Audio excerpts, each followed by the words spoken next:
This video is brought to you in part by Exter. More on them in a bit.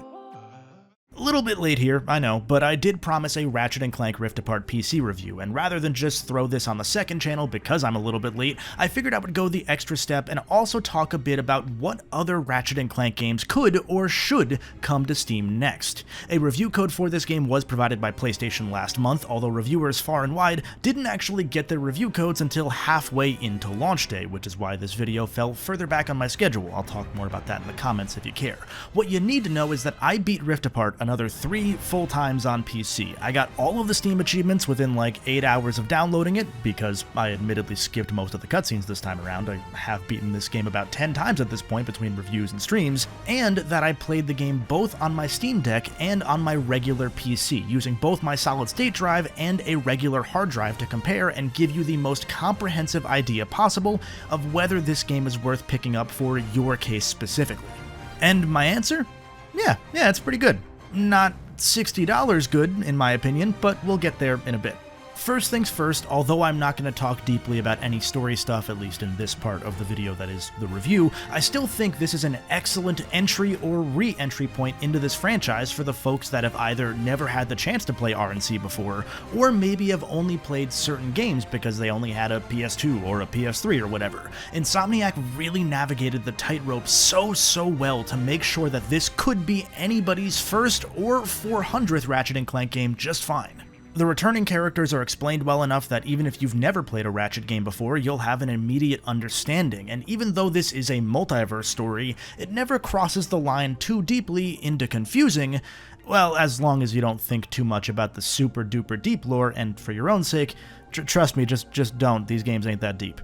This praise isn't just coming from me or other longtime fans either. I've seen the uptick in comments from some PC players that finally got to watch my big Rift Apart deep dive from last year, and at least from what I've seen, it was praise all the way down, from lapsed fans to folks that picked it up on a whim to folks that told me they bought it because of my dumb videos, which is really high praise, and that means a lot. If you want a fast-paced, jumpy shooty boy, this game is Doom Eternal for kids, and I'm not the first person to say that either. Everybody associates the Ratchet games first and foremost with crazy imaginative weapons, and although I still do think they got a little bit lazy with the names of the guns this time around, even 10-ish playthroughs deep, I'm still finding new ways to mix and match my arsenal for maximum carnage, and I'm still learning new things. For example, this is actually the first time that I've ever played through the game on the normal difficulty rather than the 2 hardest options, because I'm a real gamer, and whether it was difficulty based or some weird bug that hit some of us on PS5, the Rhino super weapon is powerful again.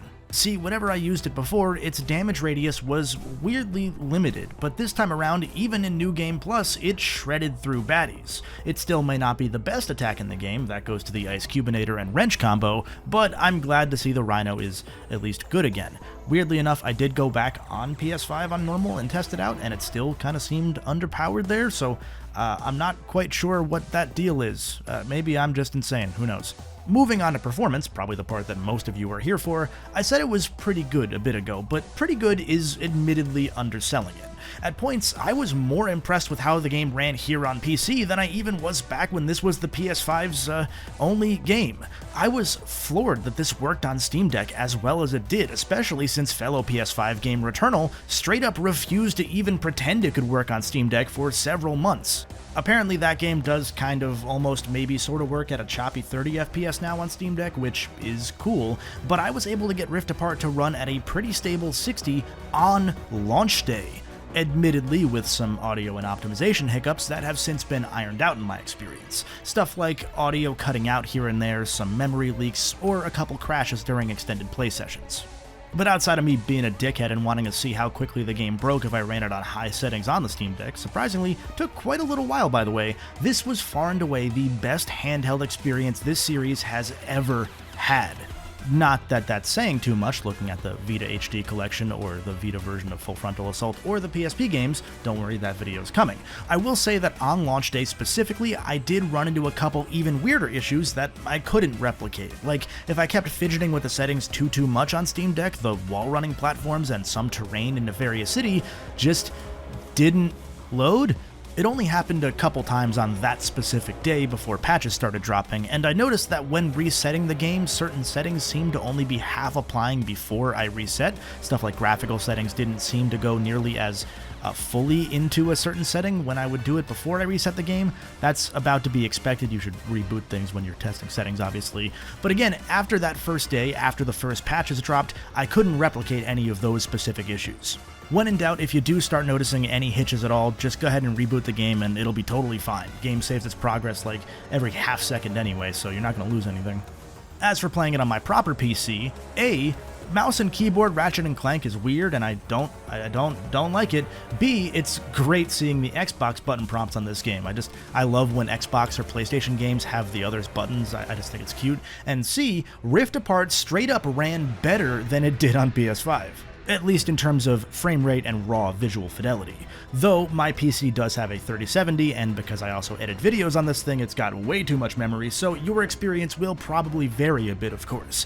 But if you are rocking a high-end rig, you're getting a somehow prettier version of one of the prettiest games made to date. Now, do note that I did have to scale settings back a bit while recording because running OBS at the very same time started to bottleneck me a bit, and there was really no reason to play this game in 4K if I'm recording it at 1080p anyway. But just like with Insomniac's Spider-Man before it, the PC version that is, if your computer's got the chops for it, it can run at higher settings and a higher frame rate than the PS5 version could dream of.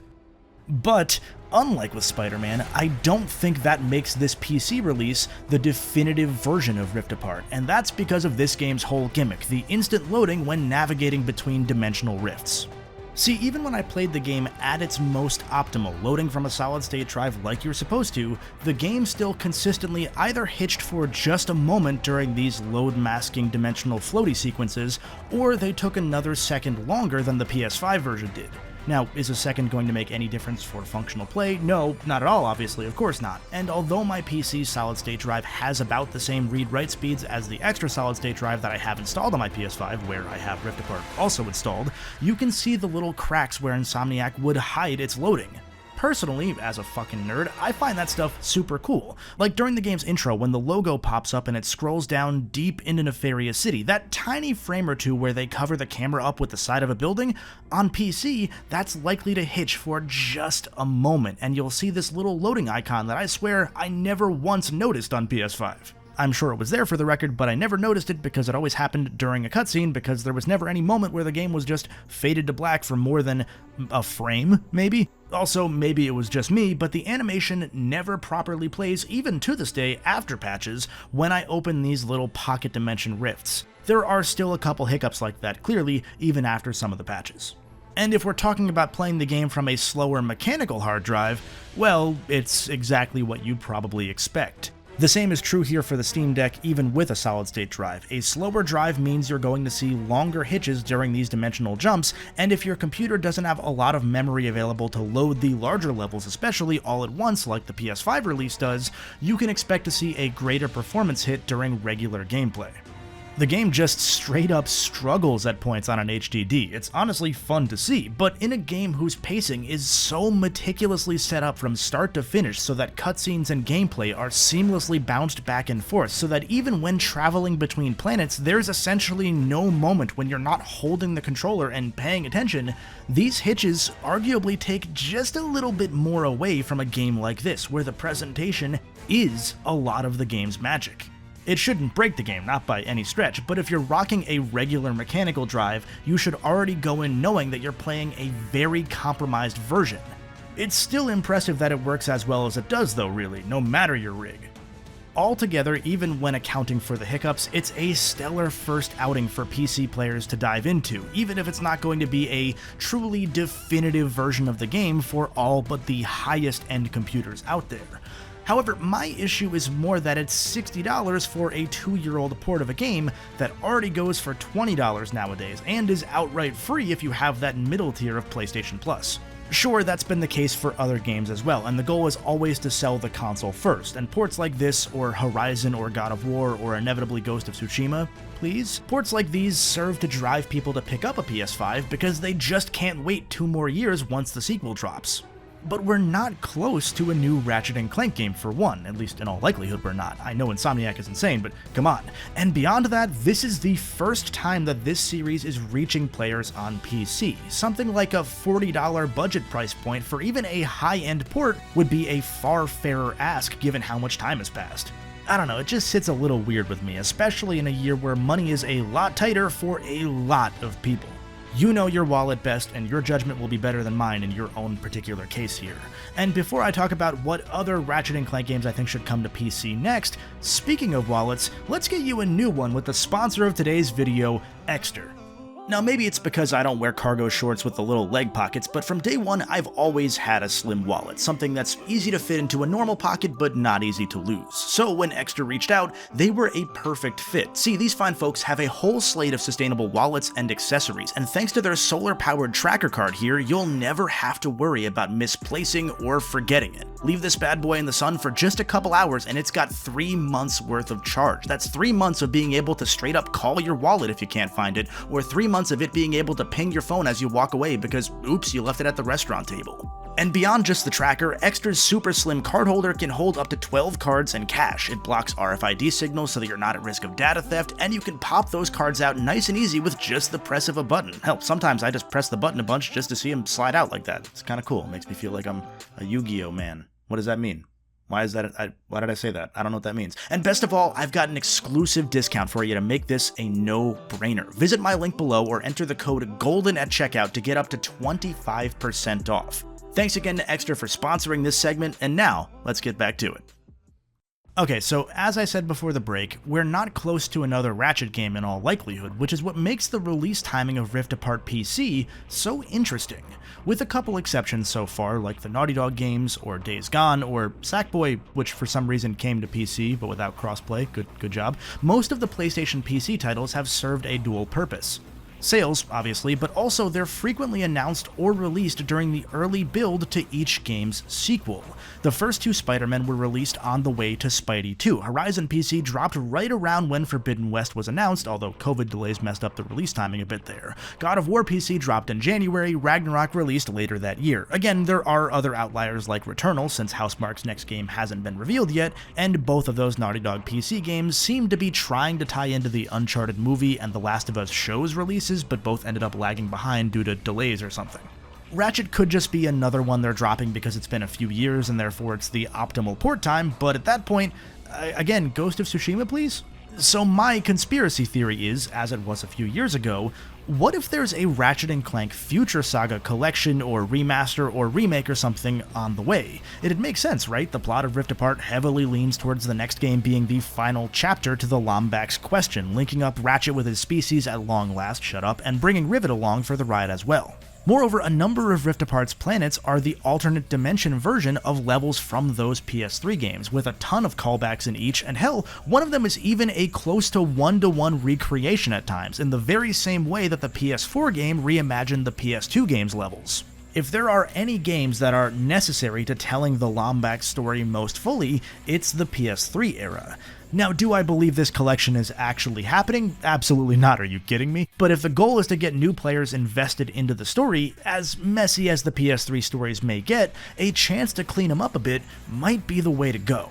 Really, as far as the next hypothetical Ratchet game on PC goes, there are a few options here. One is the next Ratchet & Clank game, which again is a while off, so I'm going to discount that for now. 2 is the PS2 games, namely 1 through 3. 3 is the PS3 games, specifically Tools of Destruction, A Crack in Time, and ideally Into the Nexus, along with, I don't know, some cutscenes to explain why Quest for Booty doesn't matter, and maybe show Nefarious starting to like Ratchet & Clank a bit in All for One so that Rift Apart players can see that nicer side of him that almost turned face. And finally, there's the easiest one, but the worst option, the PS4 game. See, I don't know about you, but I remember a few years ago when those Nvidia leaks happened and indicated that the PS4 Ratchet & Clank game was one of the PlayStation PC games lined up for a future release. I was very, very hopeful that wouldn't happen, and thankfully it hasn't, because that's a whole can of worms that I just don't think would have been worth opening again with how mean some of you get. But of all the Ratchet & Clank games, that's the one that we know would be the easiest to bring to PC since that's the most recent one. Meanwhile, the PS2 games really wouldn't serve to do much other than appease longtime fans who probably aren't on PC to begin with, and it would also give PS Plus subscribers some cool retro games for that library. I would personally like that, but it would be a whole extra step to then bring those games to PC straight from the PS2 on PS5 versions. Given how wonky the PS2 games were under the hood, I would anticipate at that point it would be a more lucrative option to just port the PS3's HD collection version of those games over to PS5 and PC at that point, which would also likely mean that a lot of the HD collection's bugs are also going to be brought over. Are we really going to be willing to spend $60 or maybe, God forbid, $70 on 3 20-year-old games as is, with maybe some quality of life improvements? Probably not. Hell, there's a small section of fans out there that would get mad at the quality of life improvements and say that they somehow ruined the game, and I just don't see a fully redone Reignited trilogy happening for those games to justify any further quality of life changes. That said, Sony reps, PlayStation folks, I know you watch these. Do that. It's not me saying that's not going to work, but do it. Ratchet and Clank rebolted? I don't know, because then that's gonna fuck up my brand. Ratchet and Clank, the golden, no, because you can't say golden because that's my brand. Ratchet and Clank blowing our load. There you go. It's a pun on Locked and Loaded. Ratchet 2. It's just.